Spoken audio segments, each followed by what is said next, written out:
5 buwan nang matuling dumaan mula sa gabing una at huling beses na bumisita si Nick sa bahay ni na Krisa. Sa loob ng mga buwan na yun ay marami nang nangyari. Naging successful ang pagbubukas ng music center ni na Miss Jen at Krisa. Naging matunog ang pangalan ng kanilang training center at yun ang naging #1 na malaking training music center sa lugar. Wala pang kalahating taon ang nakakalipas.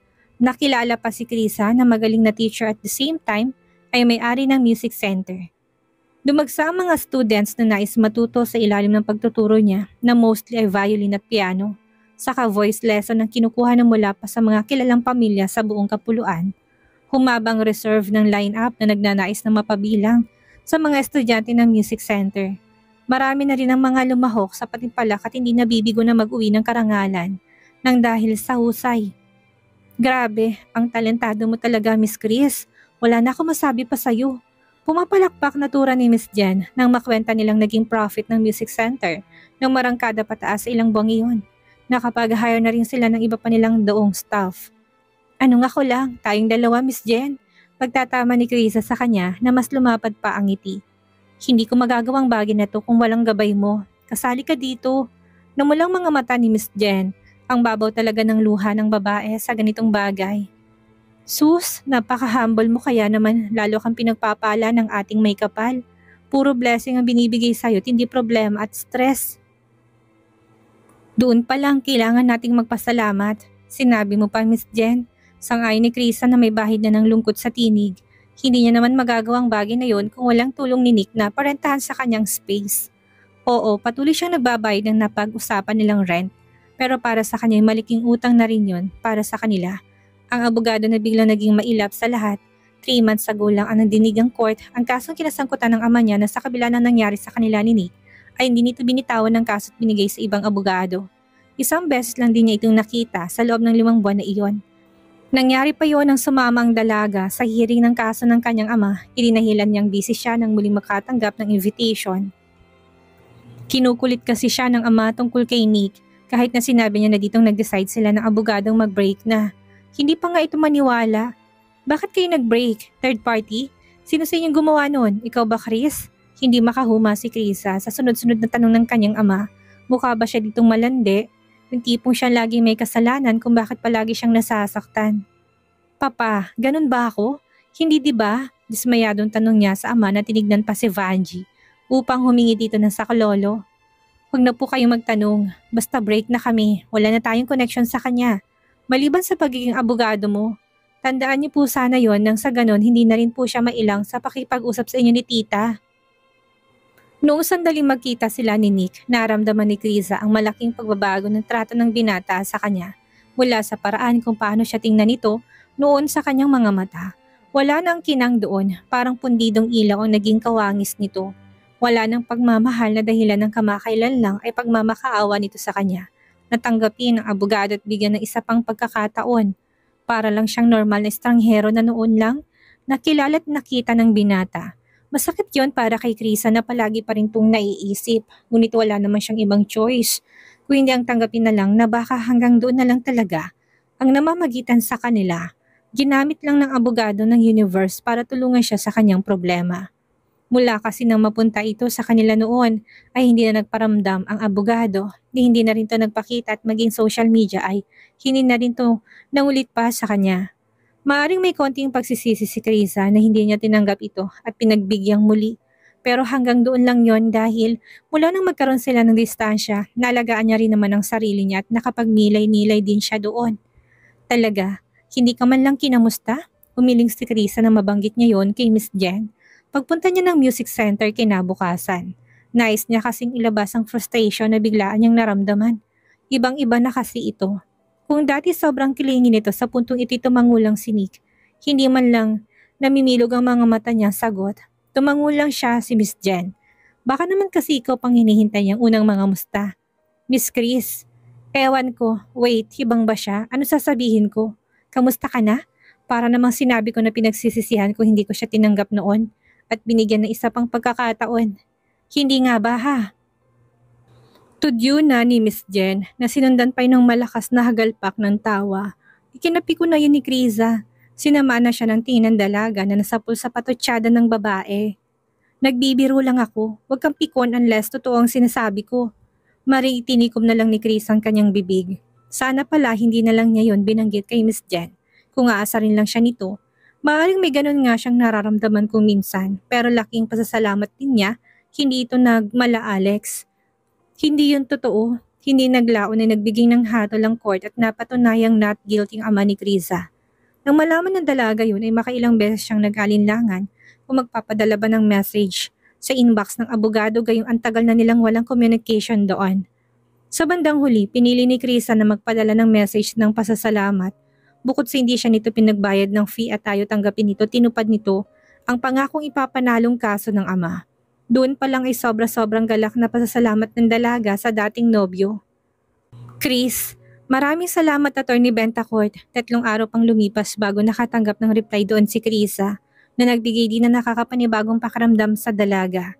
Yung huling usapan nila doon ay sweet messages. Nick Bentacourt, walang anuman, yun naman talagang dapat na mangyari. Ilang minutong pinasadahan ni Krisa ng paulit-ulit ang reply na yun ng abogado. Dama niya sa kanyang puso ang lungkot na kanyang nararamdaman. Nangihinayang, namimiss, hindi niya alam kung parehong yun ang kanyang nararamdaman.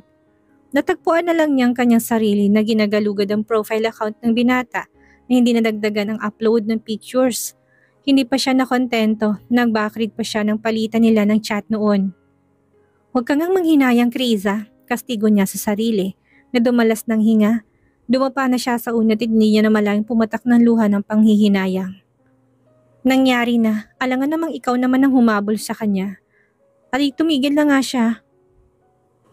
Hindi na rin siya nagkaroon ng pagkakataon na ma-meet ang kapatid ni Nick at ang kanilang ina matapos noon. Pakiramdam ng dalaging maging ang mga ito'y nagsawan at nawalan na rin ng pakialam sa kanya. Niyang kamustahin siya ni Nati. Ang sakit niya na kasing mahalin. Papalubag-loob na sabi ng dalaga upang aluin pa ang sarili. Unang linggo ng December nang imbitahin ni Rita si Krisa sa isang dinner. Mula nang maging busy ang dalagi nawalan na rin siya ng panahong makipagkita sa best friend niya. Naunang dumating sa Rita sa usapan nilang lugar, kung kaya naman pagdating ng dalaga doon ay ginala niyang mga mata upang hanapin ang table ng kanyang kaibigan. Hindi nagtagal ay natagpuan niya yon. Nagmamadali na siyang lumapit dito dahil halatang naiinis ito sa kanya. Huwag ka nga sumimangot at bigyan ako ng mga tingin ganyan. Hindi ka mukhang bata. Inirapan siya ni Rita na abala sa kinakain niyang ice cream na nasa cup. Girl, ayos lang ba ako sa cravings ko ngayon? Gusto ko na magkaroon ng anak. Nakangangambig lang napaupo na si Krisa sa harapan ng kanyang kaibigan. Alam niya ang sitwasyon nito sa kabila ng pagiging busy niya sa kanyang buhay. Ang gaga, nakipagbalikan na naman sa asawang Zizik na ang buong akala ni Krisa ay nakipaghiwalay na base sa huling beses na nangyari sa kanilang pagitan. Hindi pa rin pala. Bumabalik-balik pa rin siya sa lalaki. Hindi na nga niya inuuwi ang kanyang kabit sa bahay nila, sa hotel naman niya yung dinadala. Sigurado ka? May asawa ka edi magpabuntis ka sa kanya. Brutal niyang sagot sa kaibigan na itinikom ang bibig na parang nagpipigil lang ng galit sa kanyang naging sagot sa tanong nito. Magpatira ka lang na magpatira, ganun. Hanggang sa makabuo kayong dalawa ng isa mo pa ring magiging problema. Ibinaba niyang dalang baso ng kanyang fruit tea at inusok na doon ng straw nito at sinipsip na rin. Kasi naman 'di ba, alam mo namang mula nang ikasal kami, palaging withdrawal ang gawa niya. Kasi nang gusto ko. O kung hindi man, gumagamit siya ng magiging protection. O tapos, kasalanan mo kaya ng bababae siya? Hay nako, ayoko na lang mag-drop sa'yo ng payo. Nakakaurat ka. Baka masaktan lang kita. Gayahin mo kasi ako. Tingnan mo, wala akong problema. Tinignan na siya ni Rita ng makahulugan. Kapag kaibig lang inirapan. Hindi ka naman masaya. Nakikita yun sa mata mo. Successful ka nga, may taboy si Attorney Bentacourt palayo sa'yo. Ang kaso nga lang, hindi ka naman happy. Tama ako, hindi ba? Malungkot ka. Huhulaan ko na may pagkakataong nagsisisi ka. Huwag nga ako, kilala kitang palaging nagpapanggap. Napaiwasan ng kanyang mga mata si Krisa sa kaibigan. Talagang binanggit pa nitong dating nobyo. Ayun nga Krisa, balik tayo sa cravings ko. Naisip ko na baka anak lang sa amin ang kulang ni Zeke. Napahinga na ng malalim si Krisa, binitawan ng baso ng kanyang fruit tea at ginagap ng kamay ng kaibigan. May point naman ang sinasabi nito. Pero nakikinita niyang mas lalaki ang problema. Rita, gusto mo bang magtrabaho sa music center ko? Baka bored ka lang sa buhay. Mabilis ang naging pag-iling ng ulo ni Rita. Ayoko, basta gusto ko na magkaroon kami ni Zeke ng supling. Hindi na nagkomento si Kriza, wala rin naman yung silbi. Mukhang desididong kaibigan sa plano. Eksakto, wedding anniversary namin bukas. Magkakaroon kami ng dinner party. After ng event bukas, saka ko gagawin ang plano ko. Hindi ko na siya paggagamitin ng protection at sasabihin ko sa loob. Stop, Rita! Mabilis sa pagputol ni Krisa, siya nang nahihiya sa kaibigan ng lakas pa ng boses. Buti sana kung sila lang ang tao doon. May iba pang nakakarinig ng pinag-uusapan nilang kalaswaan. Pagkat natawa lang si Rita dahil pulang-pula ng mukha ni Krisa. Bakit? Normal yun. Huwag kang ngang pa-virgin. Mismo na rin gawin ng bagay na yun, no? Nalaki pa doon ang mata ni Krisa. Lalo na dagdagan ang kahihiyan niyang nararamdaman. Punta ka bukas upang makisaya. Malay mo, doon mo na makilalang dawan mo, umiling si Krisa. Hindi na siya sanay na dumalo ng mga ganong event. Dati kapag may nag-i-invite sa kanya, palagi niya tinatanggihan yon. Saka paniguradong naroon si Alex na nawalan na siya ng balita kung ano nang nangyari sa Kumag. Hindi lang yon, baka naroon din si Nick na iniiwasan siya. Iniiwasan? Hindi nga. May bahagi ng utak niyang gustong pumunta para naman makita tong muli. Busy ako. Huwag kang mag-alala, hindi invited ang dalawang mong ex-boyfriend doon. Pangunguna ng kaibigan na kagad nahulaan kung bakit ayaw niyang pumunta. Hindi na nag-a-attend ng mga social gathering and events si Atty. Bentacoit. Matagal na, mga 5 months na yata. Saka hindi nga yata siya invited. Hindi naman sila close ni Zeke para imbitahang pumunta doon. Unless gusto niyang dumalo, hindi ba?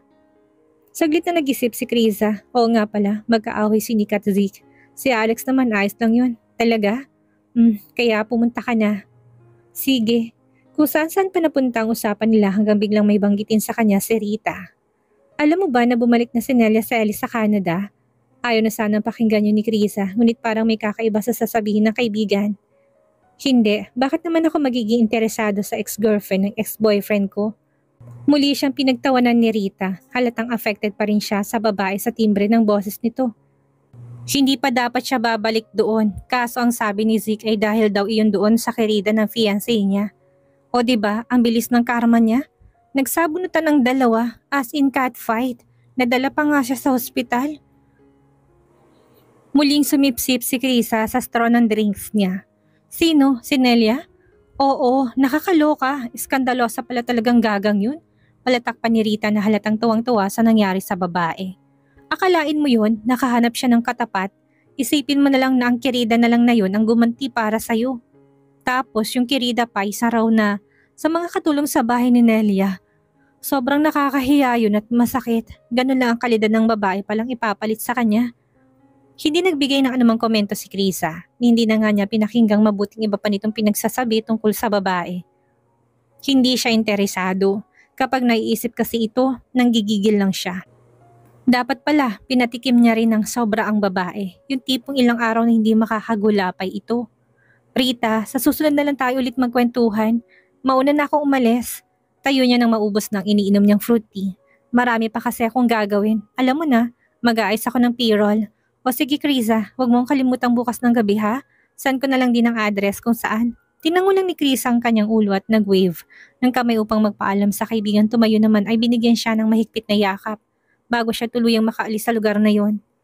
Krisa, bukas ha. Huwag kang mawawala. Aasahan kitang pupunta at isa sa mga guest namin. Lumingon na si Chris at ilang beses na tumango sa kaibigan. Natatawa na sa ekspresyon ng mukha. Oo, see you tomorrow Rita. Taas niya muli ng kamay na nagpatuloy na sa paglalakad palabas ng resto. Sineryoso ni Chris ang naging invitation ng kaibigan sa kanya sa dinner ng wedding anniversary nito kinabukasan. Nagpasalon pa ang dalaga at nagpaspa bago bumalik ng kanyang apartment upang magpalit ng kanyang damit. Sinigurado niyang kaaya-aya ang kanyang itsura. Ewan ba niya, malakas ang pakiramdam niya na makikita niya doon si Nick. Malakas ang kutob niya. Baka kapag hindi ayos ang itsura niya, iisipin itong pinabayaan niyang kanyang sarili.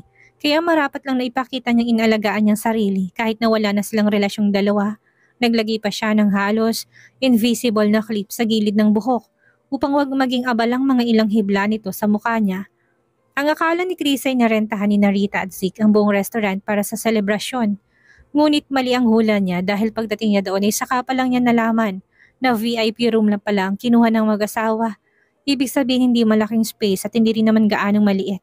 Kumbaga sakto lang yun sa mga kaibigang inimbitahan ng dalawa. Habang papalapit sa room na yon ay dinig na ni Chris ang ingay sa loob nitong halatang nagkakasayahan ng mga naruroon. Humigpit ng hawak niya sa laylayan ng kanyang damit na umakyat sa tangke ng kanyang bag na dala. Kinakabahan siya. Yun kasi ang unang labas niya pagkaraan ng 5 buwan pag-asikaso ng music center. Parang hindi na siya sanay na makisalamuha sa maraming tao. Sanay na siya sa mga bata at hindi sa mga kaedad niya. Nakakainis tong si Rita. Naloko na naman ako. Kung alam ko lang na room lang palang venue, hindi na sana ako pumunta, tinayaan ko na lang siyang mamuting mga mata sa kakahintay sa pagdating ko. Agad na tumahimik ang mga taong nasa loob noong pagsulpot pa lang ng bulto ng dalaga sa may pintuan. Halatang hindi yata nila inaasahan ang pagdalo niya. Nabaling na ang buong atensyon nila sa kanya. Nasorpresa din si Chris at hindi lang sila, kung kaya naman hindi niya na magawang ihakbang ang mga paa, papasok ng VIP room. Ilang beses niya pang ikinurap ang mga mata nang dahil sa malabo subalit pamilyar na bulto ng imaheng nahagip ng kanyang mga mata na nakaupo sa sulok na bahagi ng VIP room na yon. Si Nick Bentacourt. Biglang napatras si Krisa. Iniiwas na sa bandang iyon ng kanyang mga mata na biglang namutla. Kung wala lang siyang suot na lipstick, malamang sobrang obvious na ng pamumutla ng kanyang labi. Namanhid na parang nanlalamig na ang buong katawan niya na parang binuhusan siya ng isang timbang yelo. Hindi siya dinadayo ng kanyang paningin. Ang dating nobyo niya na yon na prente at nakadikwatro pa na nakaupo habang nakahalo kip-kip at nagmamasid sa buong paligid. Agad na hinanap ni Krisa kung nasa ng kanyang magaling na kaibigan upang bulyawan na ito doon. Nang makita niyang tumayo ito at lumapit sa kanya ay pasimple na siyang nanggigigil sa kaibigan niyang bumulong. Ang sabi mo hindi siya pupunta dito. Hila niya sa isang braso ni Rita na doon ibinuhos ang inis niya. Hilaw siyang initian ni Rita. Hindi niya rin alam kung bakit naroon ang abogado. Hindi siya na-inform. Isa pala ito sa inimbitahan ni Zeke na ang buong akala niya ay merong may masamang relasyon dahil noon. Hayaan mo na, hindi ka naman niya siguro lalapitan. Tignan mo nga, sinulyapan ka lang niya. Hindi pa rin kumbinsido si Krisa. Baka kasi mamaya siyang hindi makapagpigil oras na may alak ng katawan niya ay siya na mismo lumapit sa ex-boyfriend at mangulit. Sobrang nakakahiya yun oras na gawin niya. Aaminin niyang naroon pa rin ang kabog sa kanyang dibdib na makita niya to. Bagay ng buong akala niya ay matagal nang nawala. Ibig sabihin ay apektado pa rin siya sa presensya ni Nick. Ilalayo ko na lang ang upuan mo sa kanya, panguuto ni Rita na hindi niya alam kung anong plano. Halika, sumunod ka sa akin. Hindi yan lalapit sa'yo, promise girl. Maniwala ka sa akin, huwag ka masyadong assuming, okay? Halatang hindi ka pa rin nakaka-move on sa naging relasyon niyo. Hila pa ni Rita sa kanya na iginiya patungo sa isang bakanting upuan na nasa bandang dulo na ng lamesa. Salamat ha, naasar pa rin tura ni Krisa na umupo nang matapos konsensyahin ng kaibigan. Ilang segundo lang ang lumipas at nagulat ang lahat sa sumunod na mga nangyari. Tumayo lang naman si Nick na nasa kay Krisa pa rin ang mga matang nakatingin. Malalaki ang mga hakbang na lumapit na sa kung saan ang dalaga. Napanganga na si Rita na nasa tabi pa rin ng kaibigan na agad naman din na tinakpan ng kanyang bibig. Namimilog ang mga matang nilingon na nito ang kaibigan. Gulantang din ang itsura sa ginagawa ng abogado. Dahil batid ng mga naroon na naging relasyon ng dalawa, walang sino mang umalma, tumabi pa sila upang bigyan ng daan ng abogadong seryosong muka. Shit, bakit siyang mahakbang palapit sa akin? Sa mga sandaling iyon ay parang gusto nang tumayo ni Chris at kumaripas ng takbo papalabas. Subalit parang ang bigat ng kanyang katawan na nipagtayo na upuan na hindi niya nagawa hanggang sa tuluyang nakaupo na sa kanyang tabi ang binata. Napapikit si Krisa, ngunit kagad din siyang napadilat ng manuot na ang pamilyar nitong pabango sa kasulok-sulukan ng kanyang ilong. Naging dahilan yun upang kumabog pa ng husto ang puso niya na sobra pa kanina na parang mga yabag ng kabayong nakikipagkarera. Walang choice si Krisa, kundi ang lingunin ng binatang malakit na nakatingin at nakatitig sa kanya. Hi Chris, kamusta ka na?